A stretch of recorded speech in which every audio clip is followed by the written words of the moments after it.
Good afternoon, everybody. My name is Jody. My husband David John and I have a small farm in the panhandle of North Idaho. These are our stories and adventures, and today is October 30th. I'm absolutely blown away with the hoop house that we have the peppers in. I know it's been kind of a weird fall because we haven't gotten the super cold yet, but I went out today and did the final major pick of the peppers in the hoop house and got this 28 quart Sterilite container full of all the different types of hot peppers out of the hoop house, because several of these recipes I'm going to be doing I have never done. I don't like to teach somebody something that I personally haven't done before, so I'm going to go through. I'm going to make cowboy candy. I am going to do pepper jelly and probably get some more pickled peppers done. Say that one 5 times fast. They're bound determined to get that squirrel. You can edit that out. So I'm going to go through, get these guys taken care of, and then when I'm all done I'll come back and show you what I wound up with. So back with you guys in a little bit to see what I got done on peppers. Well guys, it's the next day. It actually took me 2 days to get all of these peppers processed. Part of the issue that happened was when I was doing the pepper jelly. Should have been recording, because then I wouldn't have gotten myself distracted by putting the duvet cover on the bed, and it boiled over, and I did the worst thing you can do on a glass cooktop, because the pot is a flat bottom. It was there. I should have just left it, turned the heat off, let it cool, and then clean it up, but I didn't. I pulled the pot off. So of course all the jelly stuff ran onto the hot element and immediately cooked to the glass top.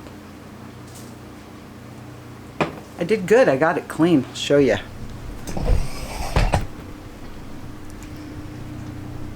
So there's the glass top, and as you can see it's good and clean, but it did run down all the front of the stove. This corner of the rug, I'm going to need David John's help to move the stove so I can get the rug out to clean it. But all over the floor. And I have mopped and scrubbed and mopped and scrubbed and no longer have sticky on the floor, but show you the... So there's all the jars. Gonna grab my notepad and we'll go through what I got done and what this is gonna be. Okay, so we wound up with 14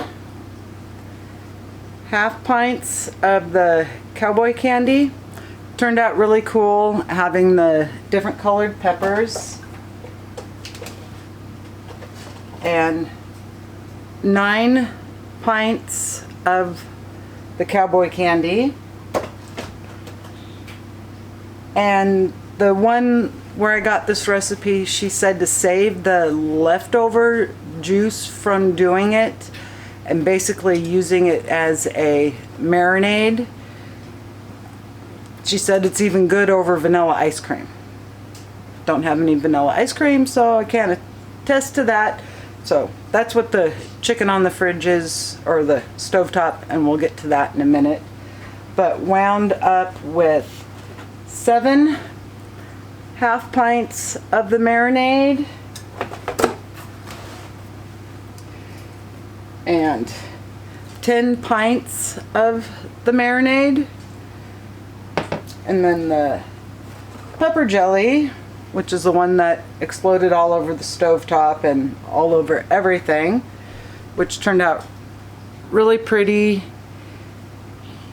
even though when it did boil over I did lose a bunch of the pepper flakes themselves, unfortunately, so there won't be as much pepper chunks in the jelly, but it's definitely going to be very peppery. So I wound up with 19 half pints of the pepper jelly and 9 pints of the pepper jelly. So pretty good haul of pepper yumminess. And it's like the pepper jelly is the jelly that you like warm up some cream cheese, pour this over the top of the cream cheese and eat it with crackers. It's very yummy. It's a quick snack to take to a party. The cowboy candy is really good for doing on hamburgers, on hot dogs. Just adds a sweet spice to, it's like a different version of a relish that you can add to your hamburgers and hot dogs. Just a very sweet, spicy one. So let's turn to the stovetop, and I'm gonna just take this chicken and this 1 bottle of the marinade. Got the oven up to temperature. Gonna cover this chicken, throw it in the oven, in about an hour, come back and check on it. Okay, so I did grease the pan and laid the chicken out. So I'm just gonna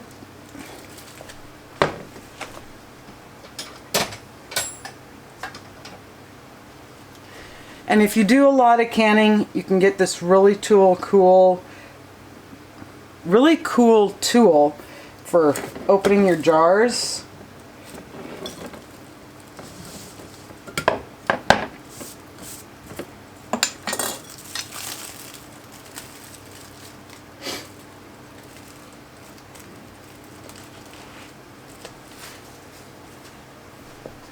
So I'm just going to take and drizzle this over the chicken.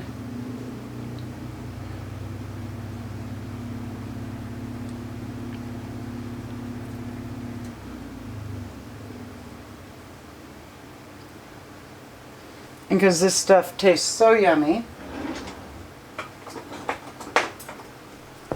definitely want to make sure I scrape all of it out.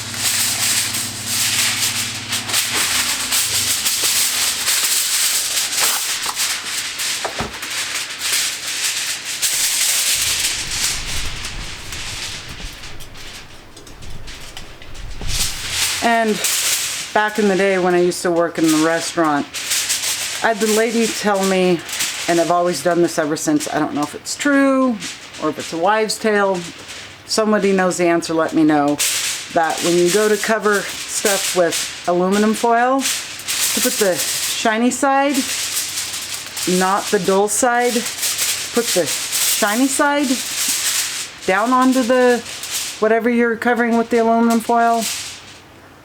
She said it reflects the heat back in better. I don't know, so that's a weird thing about me, is always do shiny side down. Or if I'm lining a pan and I'm putting something on it, I put the shiny side up for baking purposes. I know, weird.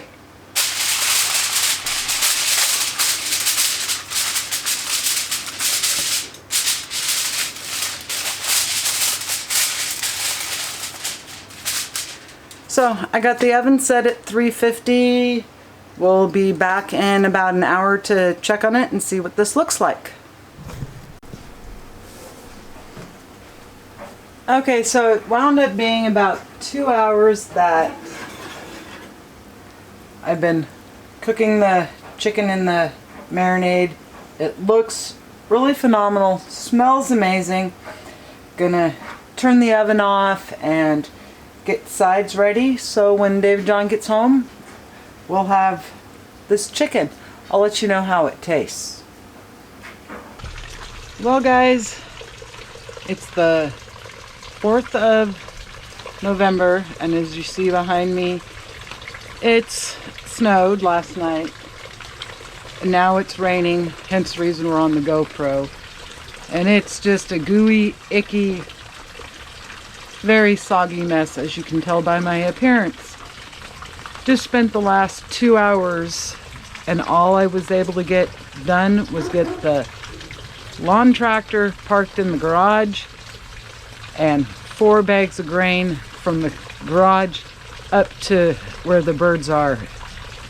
Hopefully it will kind of dry out tomorrow and I can get the rest of it, but because of the snow, the willows are the ones that have suffered the most. Take you out and show you them.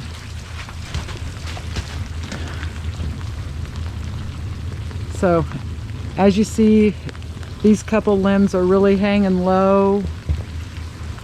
Our willow did shed some, sorry about the slipping in the snow, did shed some of the smaller limbs all the way around. I think that is the biggest limb to come down.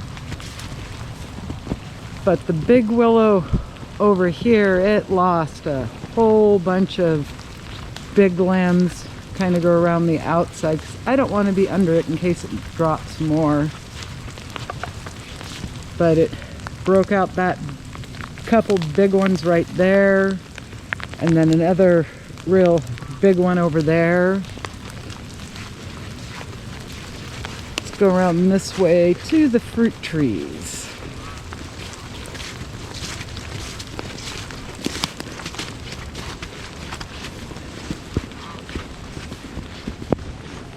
And they're looking pretty good. This little apple right here, I am going to have to put a stake on it and stake it all the way to the top, because it was laying almost all the way on the ground and I'm afraid it's just going to snap. But the bird pens look pretty good. The turkeys are about the only smart ones. Emmy! And they're all in their hoop house staying dry, except for Shadow, but she was just in there.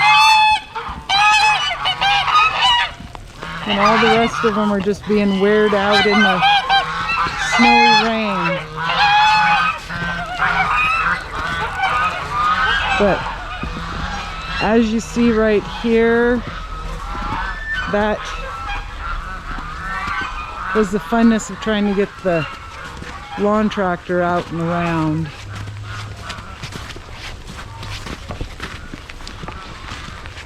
And then the other, we'll show you the hedgerow, and then we'll kind of look at the mess that happened in the garden. It's one of those, you know the snow is coming, you know it's coming, you just hope it doesn't, so you don't preventatively clean up messes. You let Mother Nature give you a mess that you have to clean up once the snow stops.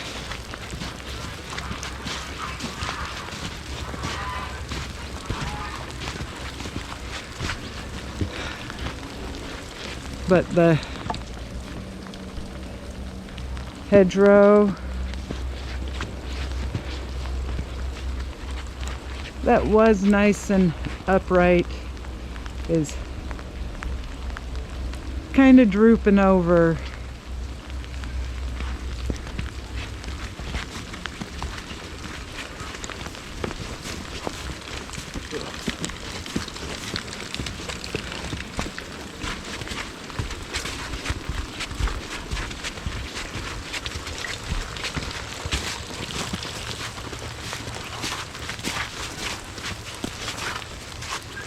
But in the garden itself, all the cosmos there, completely flattened. So is the forsythia. The roses here, kind of flattened from the snow. Same over in this bed. And all the cosmos and zinnias here and the sunflowers fell to the weight of the wet snow. The cabbages look a little squishy-fied, but we'll see how they come out of it after the snow melts. These roses and the thyme plant. The only one that doesn't look affected is the climber. But as you see, the hoop house is shed most of its snow onto the asparagus. So just some messes that we'll have to get cleaned up. So let's go inside where it's dry, and I'll grab my other camera and tell you how the chicken in the leftover marinade turned out. Well, now this is nice. Love a wood stove. So like I was saying, if you do make the cowboy candy, do definitely save the leftover spiced up sugary sweet jalapeno syrup that is left. It is absolutely phenomenal on chicken. It's even great the next day. What we did is we just shredded the chicken, put the leftover marinade stuff on it, and nuked that and put it on a hamburger bun. Delicious! So thinking of other ways to use it. So this is where I'm going to end today's video. I hope you have a good day and a good week. And until our next adventure, bye for now.